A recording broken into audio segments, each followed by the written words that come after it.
رسول الله صلی الله علیه وسلم یو حدیث کې د علماو په اړه باندې فرمایي دغه حدیث ولو که په اعتبار د سند باندې ضعیف دی خو په اعتبار د معنا باندې معتبر او مقبول دی. په دغه حدیث کې رسول الله صلی الله علیه وسلم فرمایي اتقوا ذلة العالم، د عالم له لغزش څخه خپل ځانونه وساتئ. ولا تقطعوه او تاسو له د عالم سره تعلق مه قطع کوئ. وانتظروا فیئته، انتظار د دې وکئ چې د عالم به بیرته خپلې لارې ته راوګرځېږي. په دغه حدیث کې رسول الله صلی الله علیه وسلم د بعضو طبقو تردید کړی. اکثره وخت چې کله یو عالم خبره کوي، یو تقریر کوي یا یو چاته یو نصیحت کوي، له یو کاره یې راګرځي چې دا کار مه کوه، هغه مثالونه ورکوي، وایي پلانی عالم دا کار کوي، پلانی مولوي صاحب دا کار کوي. نو که چیرته دا کار ناروا وای هغه مولوي صاحب به دا کار نه وای کړی، هغه مولوي صاحب به دا کار نه وای کړی. نو خو معلومه ده چې کار روا ده. مولانا محمد اشرف علي تھانوي رحمه الله لیکلي وایي د عالم خبره معتبره ده، د عالم عمل نه دی معتبر. یعنی عوام د عالم و خبرې ته ګوري چې عالم څه وایي، هغه خبره دې ورسره مني، هغه مسله دې ورسره مني، پر هغه خبره باندې دې عمل وکړي. د عالم عمل نه دی معتبر چې عالم کوم عمل کوي خامخا به عوام هم هغه عمل کوي. ځکه چې ډېر ځلې داسې پیښیږي عالم روان پر ناروایي، خو تاسو ته عوامو ته د روا کار امر کوي، د یو ښه کار امر درته کوي. دلته د عالم په خبره کې خیر پروت ده او د عالم په عمل کې شر پروت ده. نو خبره دا ده چې د عالم عمل معتبر نه دی، د عالم خبره معتبره ده، د عالم قول معتبر ده، د عالم مسله معتبره ده، د عالم تقریر او وعظ او نصیحت معتبر ده. په دغه حدیث کې چې دا ما کوم تلاوت کړ په اوله فقره کې رسول الله صلی الله علیه وسلم د دغو خلکو تردید کوي. کوم خلک چې چاته دا خبره کوي وایي پلانی عالم دا کار کوي نو زم دا کار کومه، رسول الله صلی الله علیه وسلم فرمایي اتقوا ذلة العالم، د عالم له لغزش او له غلطۍ څخه خپل ځانونه وساتئ. ګورئ یو ذلت دی یو ذلت دی. ذلت په معنا د ذلیلوالي د رسوا کېدو، ذلت په معنا د ښویېدو چې یو انسان وښویېږي هغه ته ذلت مصدر یې ذلت دی. او د ذلت معنا رسوا کېدل او شرمنده کېدل دی.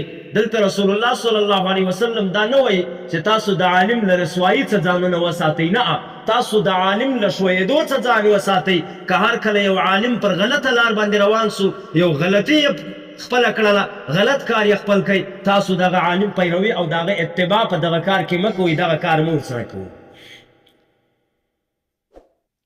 نو عالم چې هر کله پر غلطه باندې ولاړی نو خو په کار دا ده چې هغه عالم موږ پرېږدو پر خپله مخه باندې.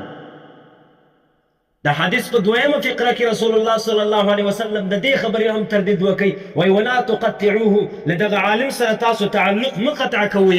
داسې نه چې دا عالم پر غلطه ولاړی نو تاسو پسې پرېښوئ چې زه پر خپله مخه باندې ولاړ سه، نه، ورسره د عالم سره کښېنه، خبرې ورسره وکړه. که ده یو خبره زده وه هغه به درته وکړي، که ستا چېرته یو خبره زده وه هغه ورته وکړه. که چېرته ډېر ځینې شرمېدې چې د ده غلطي نه سي ورته په ګوته کولی نو بیا یوازې الله تعالی ته کښېنه، وایه الله دغه عالم ده ستا د دین حامل دی، دغه پر غلطه لار باندې روان سوی ده، موږ دا دعا ده چې الله ته د نیکې لارې ته بیرته سم کړي.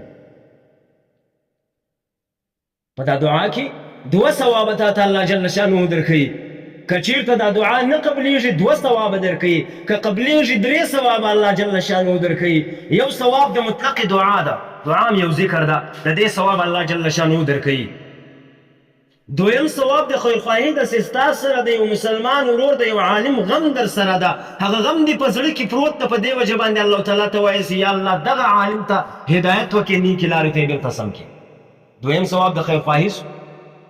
او که چېرته دا دعا قبوله سوه د عالم بېرته نیکې لارې ته سم سلو، علماو لیکلي وایي دا عالم چې هر نیک کار کوي په هغه نیک کار په ثواب باندې تور شریکي، ځکه چې ته د ده د هدایت سبب ګرځېدلی، ته د ده د نیکې لارې ته د راستنېدو سبب ګرځېدلی، دعا دې الله تعالی ته کړې ده، الله تعالی ستا دعا قبله کړې ده، د یې نیکې لارې ته سم کړی.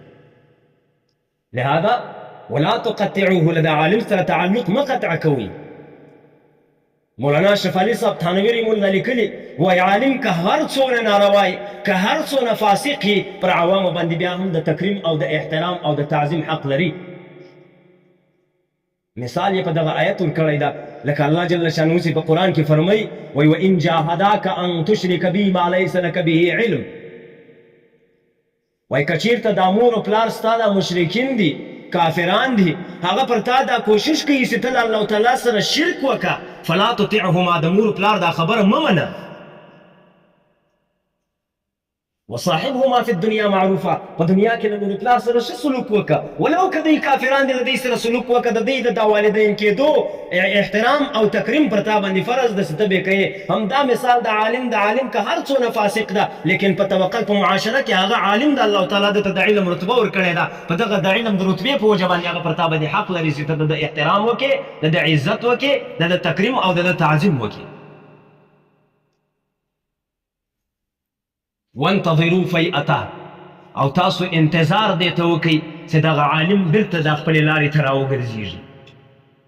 ګورئ دا حدیث ده عمرو بن عوف مزني رضی الله عنه را نقل کړی دی له رسول الله صلی الله علیه وسلم څخه. وایي تاسو د عالم د لغزش د غلطۍ اتباع مه کوئ له هغه څه ځانونه وساتئ. که یو عالم پر غلطه لار روان و هغه غلطه لار مه ورسره خپلوئ. ولا تقطعوه او تاسو د عالم سره تعلق مه قطع کوئ. وانتظروا فیئته او تاسو انتظار د ده د بیرته د راستنېدو وکړئ چې دی بیرته راګرځي ودانې کې لارې ته د هغې ورځې انتظار یې وکړئ.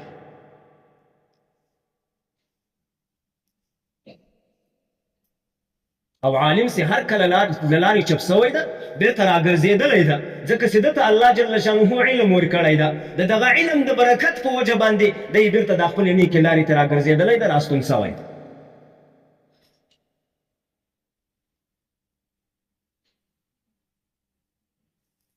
یو سیاح هغه چاته وایي چې هغه صرف سفرونه کوي له یو ملک بل ملک ته له بل ملک بل ملک ته له بل ملک بل ملک ته ټوله زمانه یې په سفرونو کې تېره سي ګرځي. سیرو فی الارض باندې عمل کوي. الله جل شانه په قرآن کې فرمایي وایي تاسو د الله تعالی په مځکه کې وګرځېږئ د الله تعالی آیاتونه نشانیانې ووینئ چې الله تعالی څومره قادر ذات ده د الله تعالی قدرتونه ووینئ.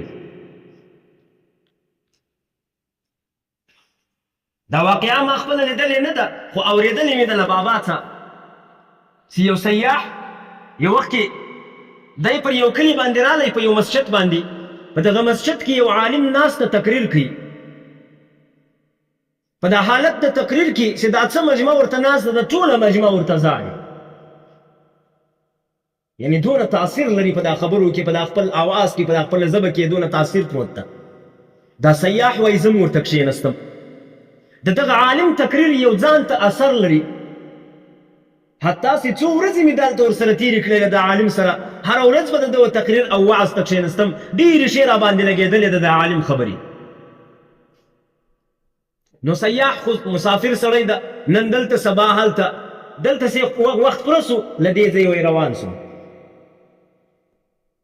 بلې خوا ته ولاړم. څو وخت بعد مې بیرته فکر وکړی چې ته راځه یو وارې بیرته هغه عالم ته ولاړ سه یو وارې بیا تقریر واوره خبرې یې واوره ډېرې ښې خبرې یې کولې ډېر ښه اثر یې درلودی. چې ورته رالم دا کلي ته دا مسجد ته چې ورننوتم هغه عالم پر منبر باندې ناست ده هغه تقریر کوي دا د یوې روپۍ خوند نه کوي هېڅ اثر نه لري. عوام هغه عوام ورته ناست چې د مخ ته زړول هغه عوام اوس چورت هم نه کوي. حیران سوم چې دا څه ناولده ده دوی ژمې مخته خو دلته دغه عالم خلک ژړول او اوس دغه عالم په خپله پر منبر باندې ناست ده هغه عوام ورته ناست دي خبره یې هېڅ اثر نه کوي. دا څه وجه ده؟ خو خیر ده په وجه پسې مې وکتل وجه پسې وګرځېدمه تلاش مې وکړ ما رالم کور ته دروازه مې ور وټکول د کور دروازه له هاخوا ښځې غږ راوکوي وایي خیر څوک یې وایي ما ورته وویله ما زه مخکې راغلی وم دلته دغه عالم ډېر ښه تقریر کوي او ډېرې ښې خبرې یې کولې ډېر ښه اثر یې درلودی دا څه وجه ده چې اوس د دغه عالم خبره یې هېڅ اثر هم نه لري. وایي دا ښځې راته ویل دا عالم یې څو ورځې کېږي چې کور ته ماخوستن راسي پر ځای باندې ناست د شرابو ګیلاس ورته ډک کړي چې دا شراب پر خوله پورته کوي تر دې مخکې دا ووایي وایي الله غفور الرحیم د ما به وبخښي شراب پر خوله باندې پورته کوي ویښ شي د الله تعالی پر غفران او پر رحمت باندې تکیه کړې ده هلته شراب وڅښي په ګناه باندې مبتلا سوی د هر کله چې په ګناه باندې مبتلا سو بیا یې خبره هېڅ اثر نه کوي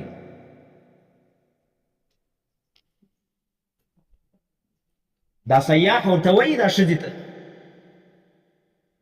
وایي نن که چیرې دی رالی ده دا خبره وکړل چې ګیلاس یې پورته کوی چې الله تعالی غفور الرحیم ده ته دا ورته ووایه الله تعالی خو قهار او غضبان هم ده د قهر او د غصې خاوند هم ده یوازې غفور الرحیم نه ده یوازې داسې نه چې مهربانه ده ډېره سخته قهر یې ډېر سخت غضب یې ده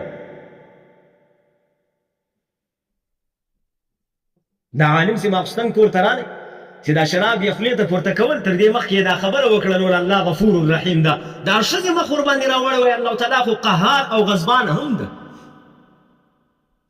دې سړي ګیلاس له مځکې وولی مات یې کړی پر دغه ځای باندې دا عالم ورته وایي دا ښځې ته وایي وایي له ما څه شیطان د الله تعالی دغه صفت چې د قهار ده دا صفت شیطان له ما څه ورک کړی ولو ما ته په ذهن او په زړه کې صرف دا د غفور الرحیم صفت را شول